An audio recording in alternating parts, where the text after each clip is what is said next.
Salut les gars, bienvenue pour ce troisième épisode des essentiels de voyage de la langue japonaise pour partir en vacances en voyage. Et aujourd'hui on va voir tout ce qui est chiffres, nombres, compter. Pour cet épisode, il n'y aura pas que de l'oral puisque ce sera utile pour vous de pouvoir lire les nombres et chiffres quand vous êtes au restaurant par exemple. Parce que parfois c'est utilisé en kanji mais pas en chiffres, nombres comme on le connaît nous. On va essayer de faire super rapide mais super simple. Donc on va essayer de compter jusqu'à 10. À chaque fois que je vais dire un chiffre, un nombre, il s'affichera à côté en kanji. Pas en hiragana, en kanji. Ce serait comme ça que ce chiffre pourrait être affiché sur une addition. Voilà. Ça peut être également mis en chiffre, mais c'est un plus. Comme ça vous partez serein. Donc 0, rei, 1, ichi, 2, ni, 3, san, 4, attention 4, deux façons de le dire, yon, ou alors on peut dire shi. Pour 5, go, pour 6, roku, pour 7, pareil, encore une fois, deux façons de le dire, shi-ichi, ou alors nana. 8, hachi. 9, encore une fois, deux façons de le dire, kyu, ou alors ku. Et pour 10, ju. Voilà. Vous avez pu voir comment on comptait jusqu'à 10. Rien de bien sorcier. Là, je vais recompter tout d'un coup. Ichi, ni, san, yon, go, roku, nana, hachi, kyu, ju. 10. Voilà. Ça se ressemble un petit peu. Et puis, à force, en vrai, ma technique, petite technique, apprenez pas chiffre par chiffre comme ça. Juste apprenez-les dans l'ordre, les 10. Sans vraiment essayer de savoir c'est quoi. Mais comme si c'était une mélodie, quoi. Tu fais Ichi, ni, san. Bah, du coup, tu comptes sans compter, quoi. Donc, quand tu veux te rappeler, ah, comment on dit 6 déjà? Tu te redis tout en mettant sur tes doigts, comme ça. Et au final, ah bah oui, le coup.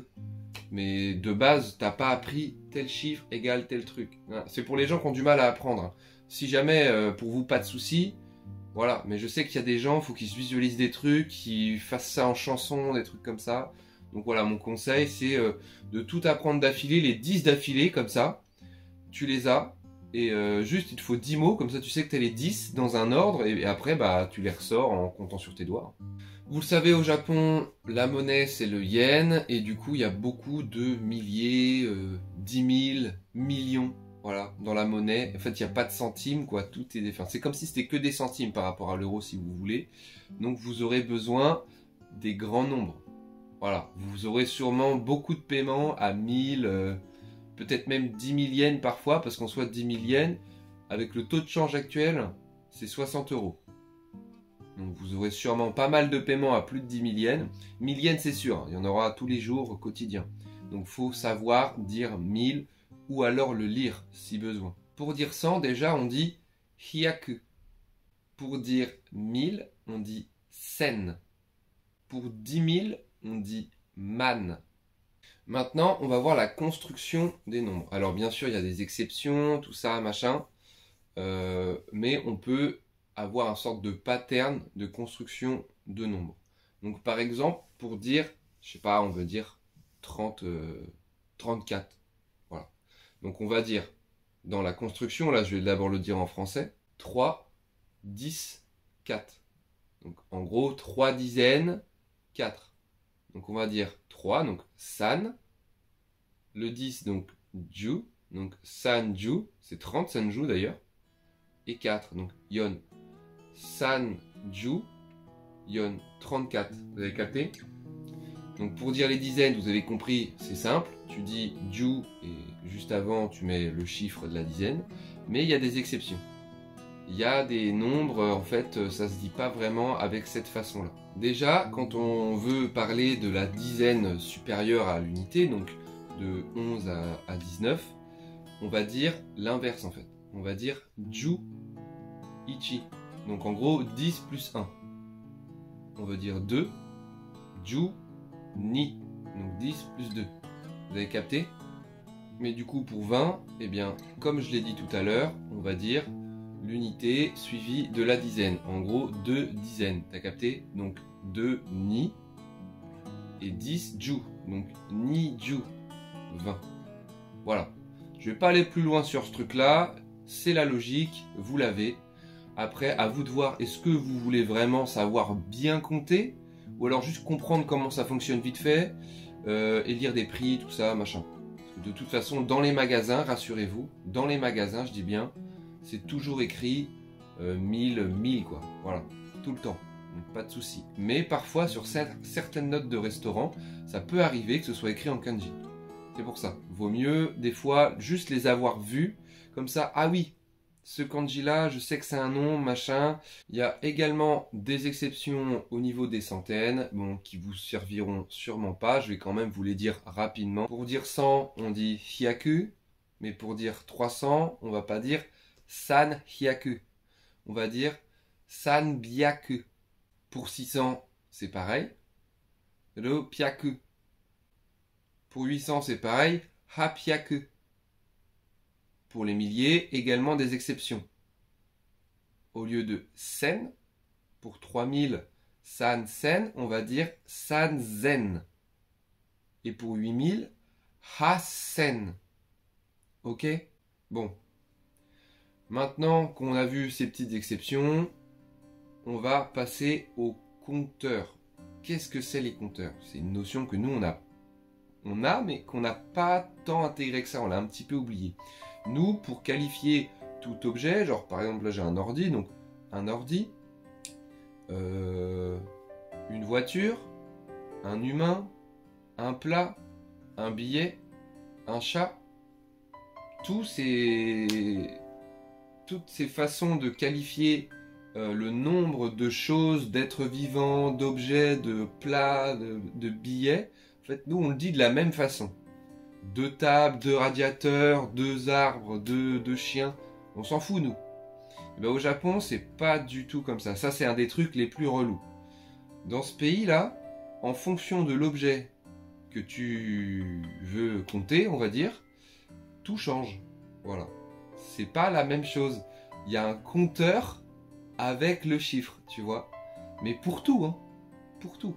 Je vais vous en donner plein d'exemples. Mais je vais surtout vous donner ceux que vous devez savoir, les plus importants en vrai, surtout quand on voyage. Il n'y a pas besoin d'en avoir 50 000 de différents, quoi, tu vois. Mais il peut y avoir, par exemple, un compteur pour les verres que tu prends au resto, et il y a un compteur pour les bouteilles que tu prends au resto. C'est pas le même. Mais bon, après, au pire, vous le notez, vous en retenez 5-6, et voilà, ça suffira. Mais au moins, vous saurez qu'il y a une façon pour chaque objet, en gros, de compter. Par exemple, pour compter les personnes. On est combien de personnes pour aller dans un tel truc, machin, machin, machin. On va rajouter nin, ok? Il n'y a que les 2 premiers où il y a une exception. Simple, mais je vais vous les dire. Une personne, c'est hitori. 2 personnes, c'est futori.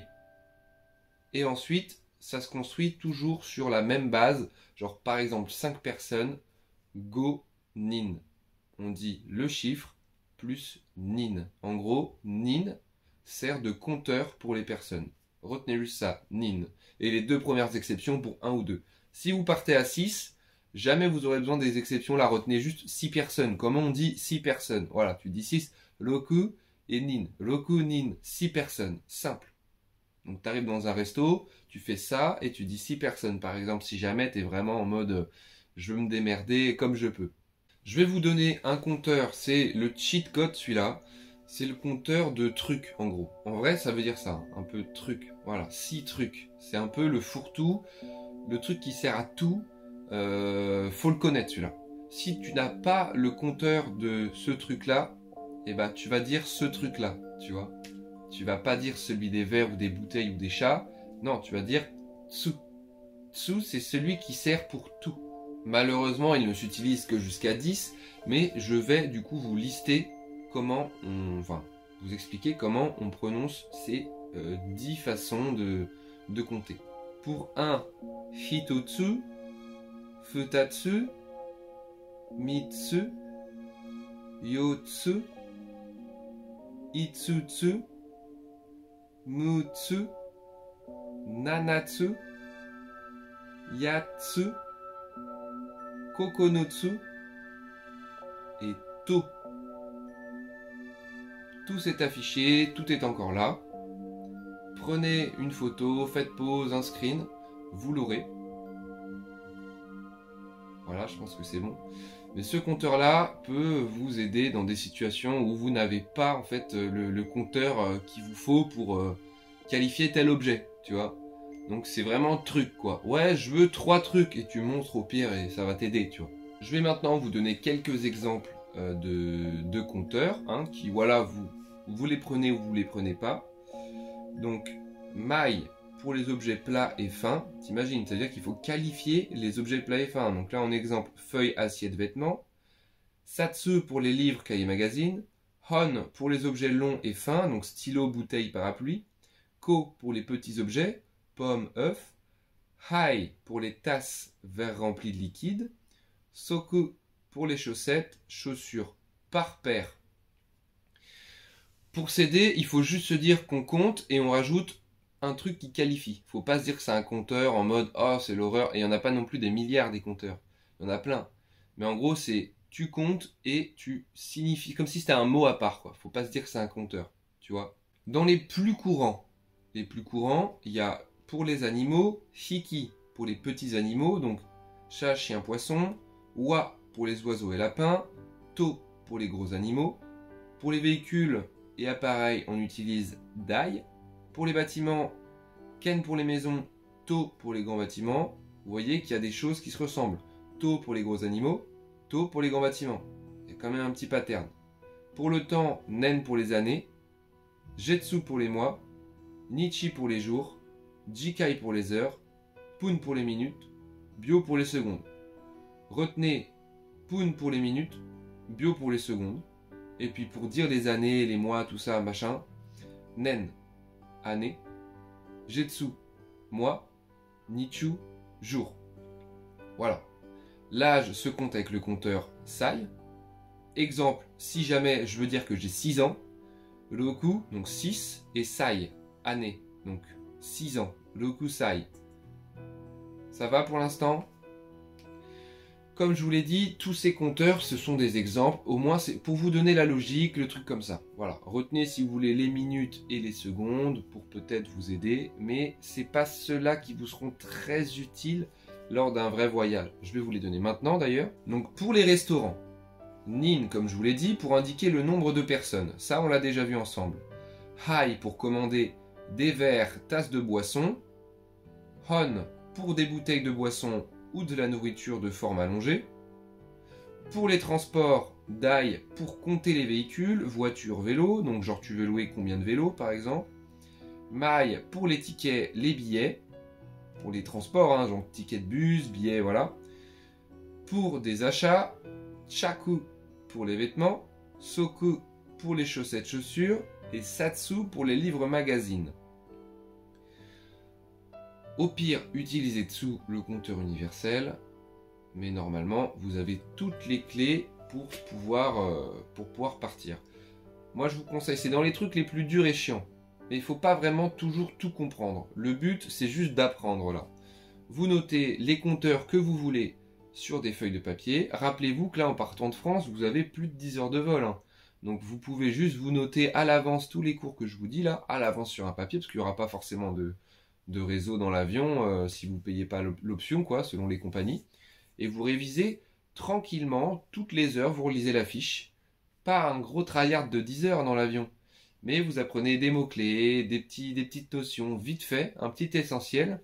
Et puis au final, sur 12 heures de vol, vous l'aurez lu 12 fois la fiche. Donc ça va peut-être rentrer. Bref, j'espère que ça vous aura été utile. Au moins comprendre une certaine logique. Maintenant, vous savez comment compter et vous savez comment se présenter dans un resto, combien on est, quel type de plat on veut, tout ça, combien. Ça peut du coup vous être vraiment très utile. Selon moi, c'est un essentiel. C'est pour ça que je l'ai mis dans cette série de vidéos d'ailleurs. Allez, bisous, bon courage!